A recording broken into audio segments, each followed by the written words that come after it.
viu, ele voltará. E quando isso acontecer, todos os que nele creem se unirão a essa grande celebração celestial. Você está preparado para a volta de Cristo? Ele está voltando. Desde o Salmo 18, 19, 20, 21, 22, 23, sucessivamente até o Salmo de número 30, são salmos cristocêntricos. São salmos que mencionam a vinda do Rei, de Jesus, a presença do Rei, quem é o pastor, o nosso é Jesus. Foi o salmo que nós lemos no domingo passado. Ele é o teu pastor, o nosso pastor, o meu pastor. E hoje é uma pergunta retórica nesse texto. Quem subirá ao seu santo monte? Quem subirá? Esse salmo nos ensina a aclamar a Cristo, o cabeça da igreja, que está reunida dentre todas as nações, espalhada por todos, o globo celeste, após a ressurreição, a ascensão de Cristo. É claro que Cristo considerou esse salmo quando, depois da sua ressurreição, antes da sua ascensão, disse aos apóstolos: toda autoridade foi dada nos céus e na terra. E, portanto, pregar o evangelho. Assim como ele estivesse afirmando nessa ordem, nessa declaração, afirmando que esse salmo, como profecia, foi cumprida. É uma profecia cumprida. Assim, essa profecia é uma profecia sobre Cristo e é caracterizada como um discurso oratório. É evidente que é uma pregação ordenada no Salmo 24, ordenada para que você e eu venhamos entender que este salmo é um salmo que fala do Rei dos Reis, Senhor dos Senhores, Cristo. Este é um salmo que deve ser aceitado e reconhecido na sua autonomia em Cristo. Porque em Cristo nós temos as bênçãos de Deus. Porque em Cristo considera-se a plena justiça e a vida. Por esta razão, por esta natureza, o Rei dos Reis, Senhor dos Senhores, ou seja, aquele que teve a sua dupla natureza, o Logos encarnado entre nós, humano como divino, apresenta agora mãos inocentes, corações puros, mãos inocentes, corações puros, juntados nele. Circula-se pela internet algumas bobeiras, diz que o homem não é pecador. Circula-se falsos ensinamentos, que você agora é uma nova criatura, então não tem mais pecado. Temos pecados, somos gerados em pecados. A nossa diferença é que somos justificados em Cristo. É esse que apresenta diante de Deus corações e mentes, mãos puras, lavadas e redimidas pelo sangue do Cordeiro.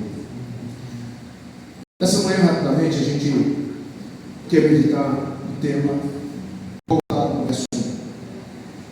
Dê uma olhadinha no versículo de número 1 do Salmo 24. E aí a gente entende assim: ao Senhor pertence a terra e tudo que nela contém, o mundo e os que nele habitam. Meu tema nessa manhã é: tudo é do Senhor. Talvez você tenha entrado nessa manhã aqui achando que há alguma coisa difícil para Deus. Porém, há alguma coisa difícil para Deus? Desafio Gigante aborda bem essa temática, onde aquele filme mostra a luta de um homem e de uma mulher que queria muito engravidar. O homem estava passando por uma crise no trabalho, nada funcionava, mas a sua esposa lembrava ao seu marido: fulano, por acaso existe alguma coisa difícil para Deus?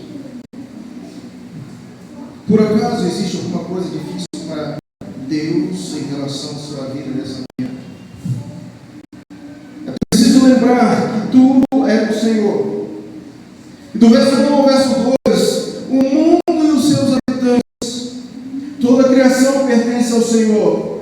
Essa é a graça de Deus geral e especial. Ele é o Deus que intervém, Ele é o Deus que controla, Ele é o Deus que faz presente, Ele é o Emmanuel, o Deus conosco. Começa com a plenitude da soberania de Deus sobre o mundo. Ao Senhor pertence a terra. Não há nada nessa terra que não pertence ao Senhor. Ele é o Criador, o sustentador. Ele é aquele que rege.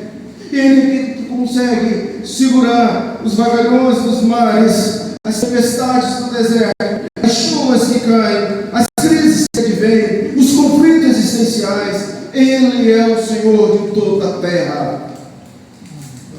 Deus está sobre o mundo, sobre os seres humanos, como Criador, e tudo para os seres humanos, que existe para os seres humanos, vem desse Deus Criador. Tudo. Quando observamos, irmãos, esse contexto, que nos mostra, em primeiro lugar, que a igreja do Senhor deve ter uma relação particular com Ele e seja chamada de seu povo, assim por adiante. Deus ainda é o Deus de todos os seres humanos, mas em especial para a sua igreja, em especial para o seu povo. Deixa eu falar um pouquinho, mas nós vamos voltar a 2019. Se você não estava aqui na igreja em 2019, te convido a embarcar conosco na segunda carta de Pedro. Vamos ver o escopo de Pedro. E como em 2019 analisamos a primeira carta de Pedro, algumas palavras ficaram fixas em nossa mente, em nosso coração. Você lembra que eu falei muito quando estudamos, expomos a carta de Pedro numa palavrinha importante que ele resgata na sua segunda carta. Primeiro, eleitos. A partir de hoje você vai ouvir eu dizer muito essa palavra, eleitos. Porque nem todos que estão na igreja do Senhor são eleitos. Nem todos que seguem o Senhor Jesus são eleitos. Outra coisa que nós vimos na primeira carta, em 2019, é que Pedro estava preocupado com os eleitos da igreja de Cristo, da verdadeira igreja de Cristo. Isso significa que nem todas as igrejas são igrejas de Cristo.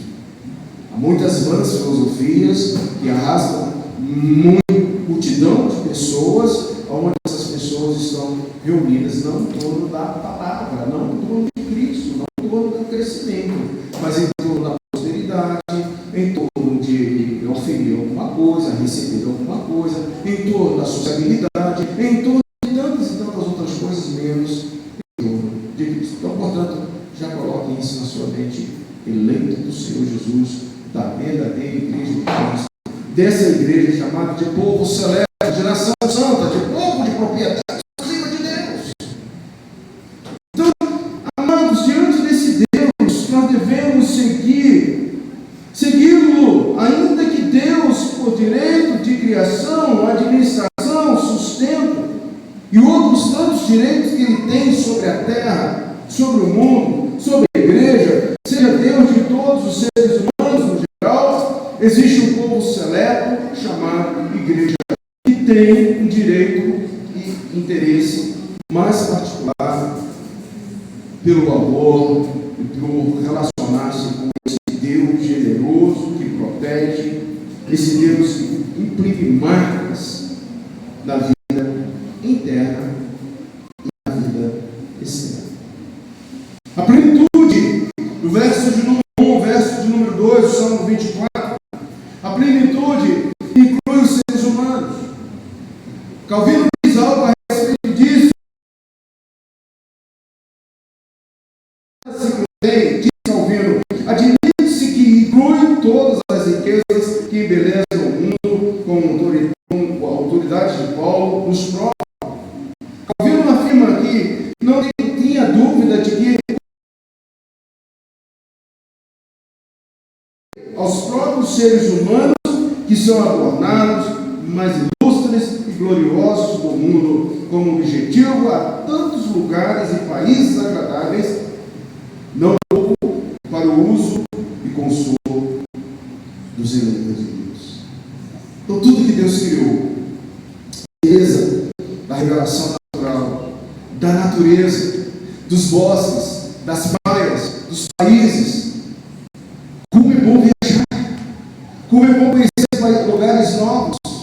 E Deus deixou isso aí para os seus filhos, para a igreja, para você, porque a revelação natural é uma das formas de Deus se revelar. Os céus proclamam a glória. Santos é o Salmo 19. O firmamento anuncia as mãos das suas mãos. Eu criei e gerei o magro, o micro, para que os eleitos desfrutem de um culto pessoal. Então, a palavra que a gente vai fundamentar logo mais, a partir da segunda carta de Paulo, de Pedro, é que nós conhecer Deus, mas não é meramente nós, é relacionar-se com Deus. Você sabe que Deus existe, você sabe que Deus criou todas as coisas, mas você se relaciona com esse Deus presente na natureza, esse Deus criador de todas as coisas, esse Deus dono de todas as coisas. A plenitude nossa diz que alguém está em relacionar-se com esse Deus. A criação e a preservação cuidadosa do mundo por Deus mostra o seu cuidado.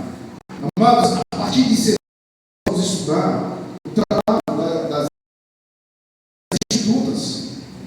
E um dos primeiros assuntos que Calvino trata e que vamos estudar após, aqui toda terça-feira, após mesmo, ouvindo você está vindo, terça-feira, não perder terça-feira, há uma jornada dentro da confissão de fé até setembro.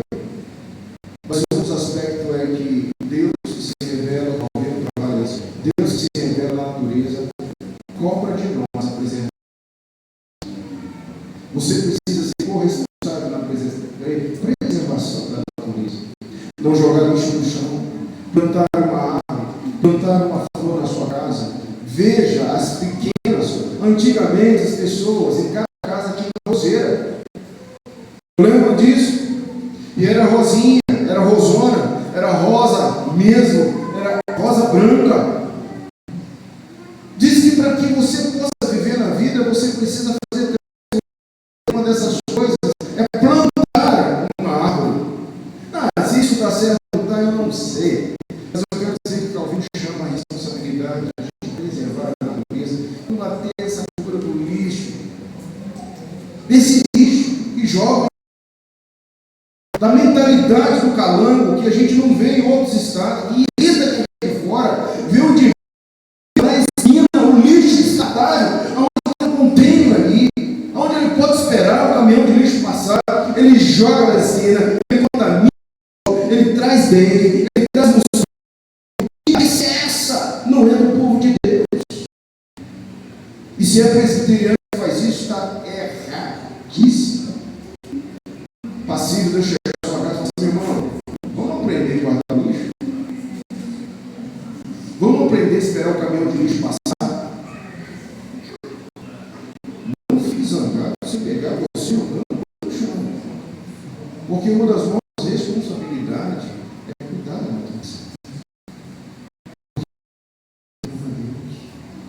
Essa natureza é a presença de Deus. Mas isso é a propósito da atuação terça-feira, a partir de setembro, querendo Deus, no início das institutos. Vamos estudar tudo isso. Esses dois versículos descrevem e deve ser entendido como a igreja e a ciência se relacionam. Há uma linha divergente. Quando você estuda a filosofia da religião, você estuda que a ciência é uma linha que vai e a religião é outra linha paralela. Duas linhas paralelas no universo que não se cruzam. A ciência ensina isso. A filosofia ensina isso. Mas esses dois versículos que é teologia nos diz diferente. Nos diz que a ciência está subordinada a Deus. Que a ciência está subordinada a esse autor, criador, gerador. Então, a linha da teologia está acima da linha vai comprovar que Deus já comprovou existir. A terra e as águas são próximas umas das outras, de modo que formam uma esfera. Desse modo, não somos de maneira alguma capazes de compreender como aquele sábio Píndaro afirmou: a água é o melhor elemento de todos. O Salmo traz o reino do Senhor Cristo, sua igreja, seu evangelho. O evangelho é como o oceano, cujas águas estão sempre fluindo. O evangelho nos lembra do salmo anterior, que nos conduz para junto das águas de descanso. Quer ter descanso, quer ter refrigério, olha o que a palavra de Deus diz: Ele é o Senhor que nos conduz a águas tranquilas. Assim a terra, ou seja, a igreja, o povo de Cristo, sobre os oceanos e sobre a água, que dizem sobre o ensino do evangelho ou a palavra do Senhor Jesus Cristo, como para ninguém pode lançar outro fundamento além do que foi posto, o qual Jesus Cristo. Irmãos, o objetivo de estudar a segunda carta de Pedro é trazer informações para você como a igreja deve ser preventiva.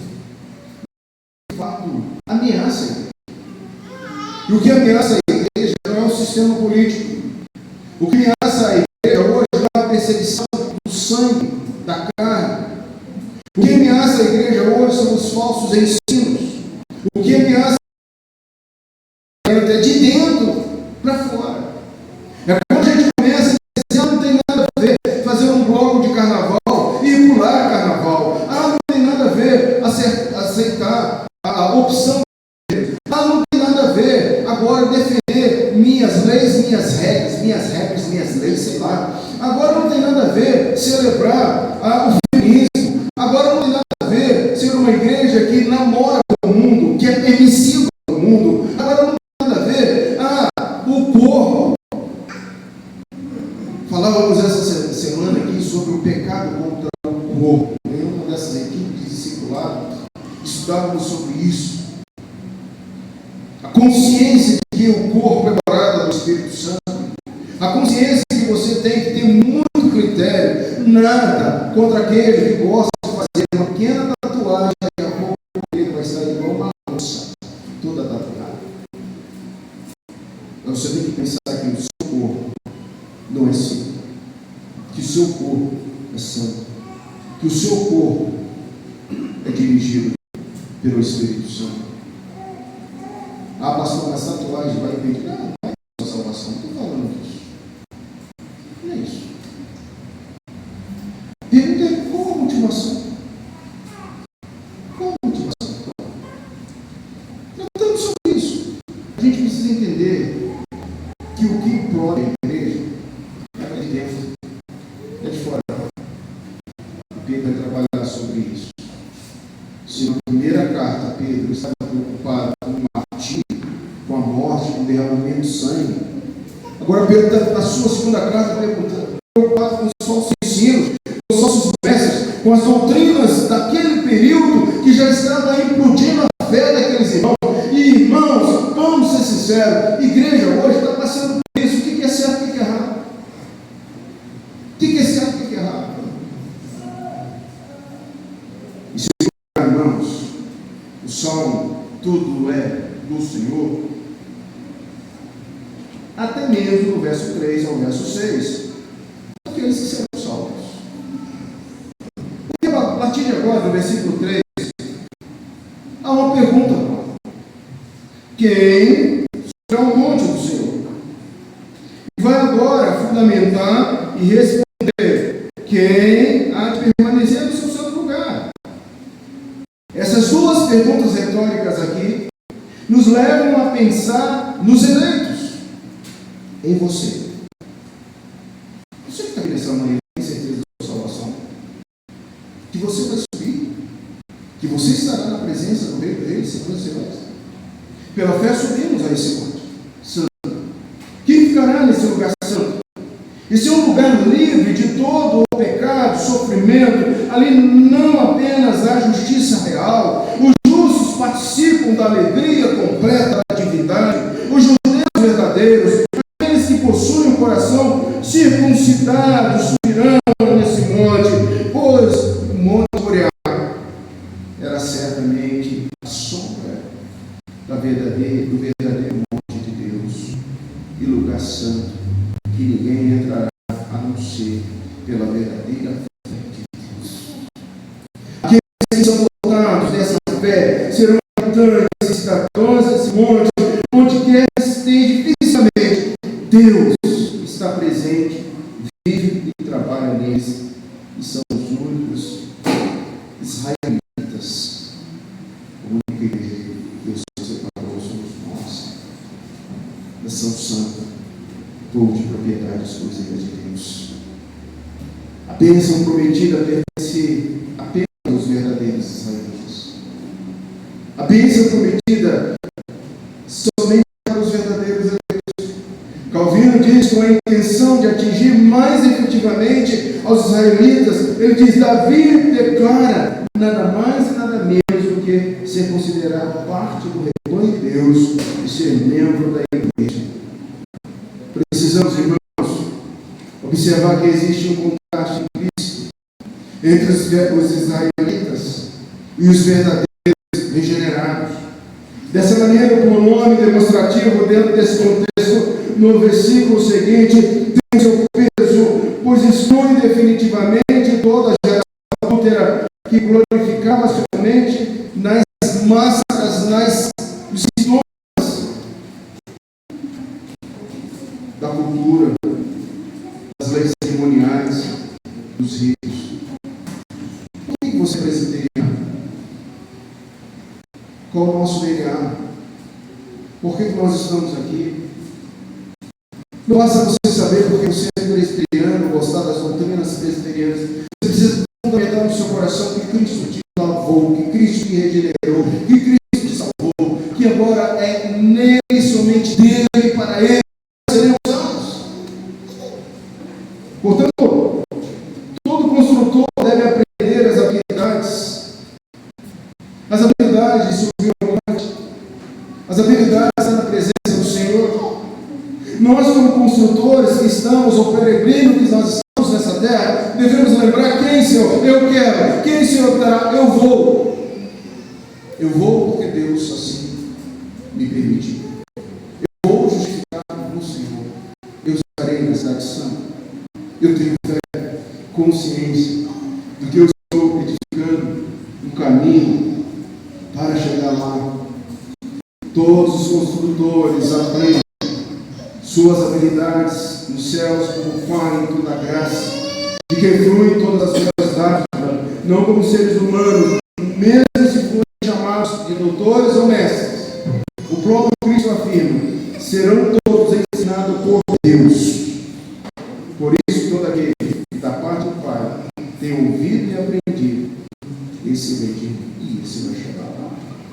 Se você tem ouvido e aprendido da palavra de Deus, é garantido essa certeza de estar dentro de Deus. Esse mundo, antes da fundação do mundo, Cristo, o guardião do santo tabernáculo, foi escolhido pelo Pai para nos revelar a vontade eterna de Deus e para construir ou reconstruir toda a estrutura. Eu coloco aqui toda a imagem de São Paulo, toda a imagem de Deus destruída e reconstruída no Senhor. Terceiro e último, ele é dono de tudo, porque ele é o Senhor e o Rei da Glória. Versos 7 a 10. Abram as portas para o Senhor, abra as portas do teu coração. Irmãos, nós precisamos entender que no versículo de Apocalipse, esse sua porta do teu coração, eu vou entrar e vou cear, é para nós, é para a igreja. No panorama bíblico a gente viu isso.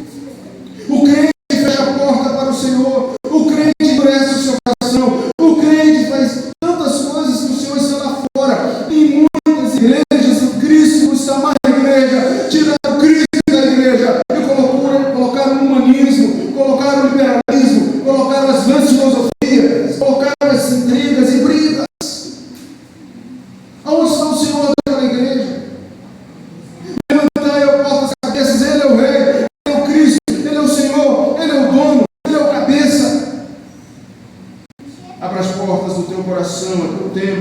edificado como uma arca da aliança. Isso dito o próprio templo, para que a príncipe do Senhor da glória se tornasse sua moradia permanente, pois no começo a arca do Senhor não tinha residência fixa. A arca do Senhor foi para Gibeão por um tempo, depois foi levada para Siló, então se levada de volta para os filisteus, Bet-Semes, Jearim, casa de Obed-Edom. A arca não tinha lugar para ficar. A arca era conduzida de qualquer forma, numa carroça, mas a arca do Senhor está no seu coração agora, cantada na sua mente, no seu coração. Deixa a arca do Senhor ter significados não só meramente figurativos, mas real. Guardei no meu coração a tua palavra para não pecar contra ti. Esse é o lugar da arca. Os poderosos do mundo devem abrir o caminho para Cristo. Daí exorta que as portas do mundo, ou seja, os reis, os príncipes, os senhores, os governadores, deveriam dar lugar ao rei, o reino e a igreja de Cristo. Abra suas janelas, portões, para que o Rei da Glória entre. O Rei da Glória entrou no seu coração, na sua vida, na sua casa, no seu lar, na sua dor. Convide o Rei da Glória, o Senhor dos Exércitos. O Senhor entrou literalmente em seu templo, a igreja. Quando você olha para o Novo Testamento, você entende que a igreja é o lugar onde o Senhor, se não está presente, deveria estar. Deve estar. Essa repetição nos ensina, amados, que os crentes nunca poderão ser excessivamente constantes e cuidadosos nessa meditação. O Filho de Deus, de nossa carne, surge como Rei da Glória, Jeová dos Exércitos. Ele não entrou em seu templo meramente por sombras e imagens, mas verdadeiramente de maneira que ele pudesse morar em nosso meio. Cristo está na igreja. Ele é o Senhor da igreja. Ele é o cabeça da igreja. Ele é o Rei dos Reis. Sabe de uma coisa, irmãos? O Salmo 24 demonstra que tudo é do Senhor.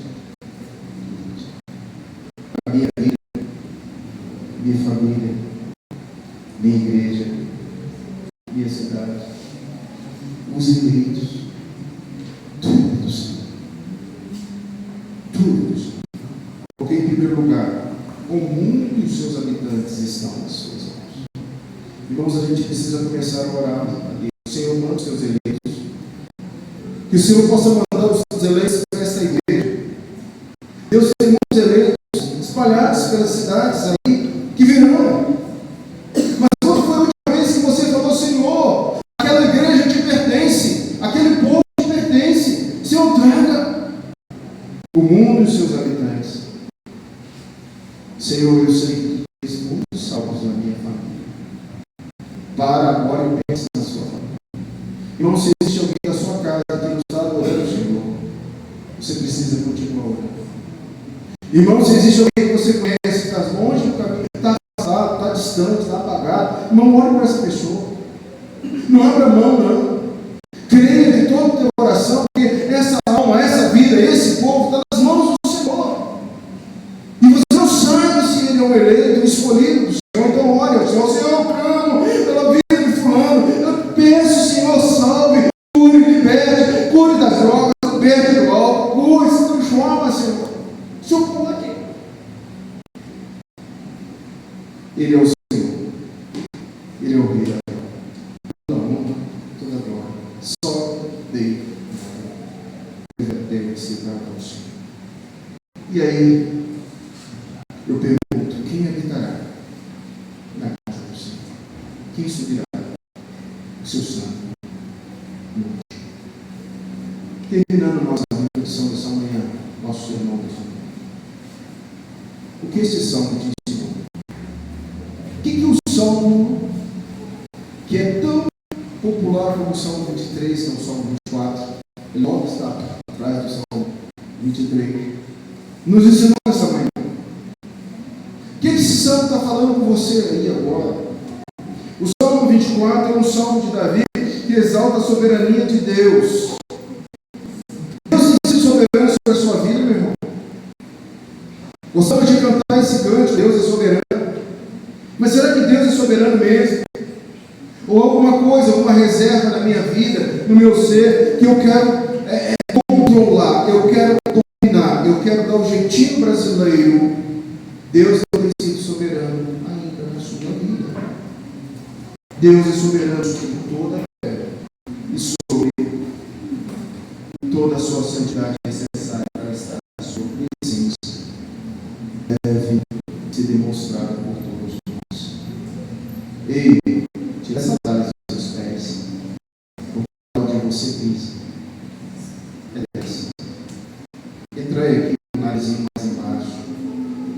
Entra aí aqui para ouvir a palavra do Senhor. Entra aí aqui com o seu coração quebrado. Salmo 24 resume-se: Deus é o dono de toda a terra. O Salmo começa afirmando que a terra e tudo que nele pertence ao Senhor, pois Ele criou e estabeleceu sobre os mares. Tudo pertence ao Senhor. Tudo, meu irmão, tudo mesmo. Você pode falar com Deus, porque tudo é do Pai. Tudo é do Pai. Tudo é de Deus. Quem pode estar na presença de Deus? Apenas aqueles que têm mãos limpas, coração puro, não são falsos nem enganosos, poderão estar diante de Deus e receber a sua bênção. Isto é, que somente os arrependidos estarão diante de Deus. Faltou alguma coisa na sua vida? Não. E em último lugar, a entrada do Rei da Glória, 7 a 10. A parte final do Salmo convida a olhar para os portais eternos e abrirmos a nossa mente para que esse Rei, introduzido à destra de Deus Pai, retorne escatologicamente e leve a igreja, porque Ele é o Senhor de todos. Ele é o Senhor dos exércitos. Salmo 24 é uma poderosa declaração sobre a grandeza de Deus e a necessidade de santidade para ter comunhão com Ele. É também um cântico de celebração, muitas vezes associado à entrada triunfal de Deus em sua cidade e até mesmo como uma profecia vinda de Cristo. É uma profecia vinda de Cristo. Que Ele subirá ao teu santo monte. Do fundo do meu coração espero que você queira subir esse monte. Que você traga a sua mente que Cristo está voltando. E que alguns, infelizmente, não estarão. Porque essa pergunta é uma pergunta que deve ser respondida individualmente, pessoalmente, particularmente. Eu quero, Senhor, estar na tua presença. Feche os teus olhos. Olha, Senhor. Pai Santo, obrigado pela tua palavra nessa manhã. O recado, Senhor, para a igreja, o recado para todos nós. Tudo é do Senhor. Tudo mesmo. Não temos nada. Nem a nossa vida é nossa. Tudo é do Senhor. Obrigado por isso. Coloque nossa mente o desejo de estar na tua presença. Fortalece a tua igreja. Em nome de Jesus. Que a graça do Senhor Jesus, o amor de Deus e a consolação do Espírito Santo esteja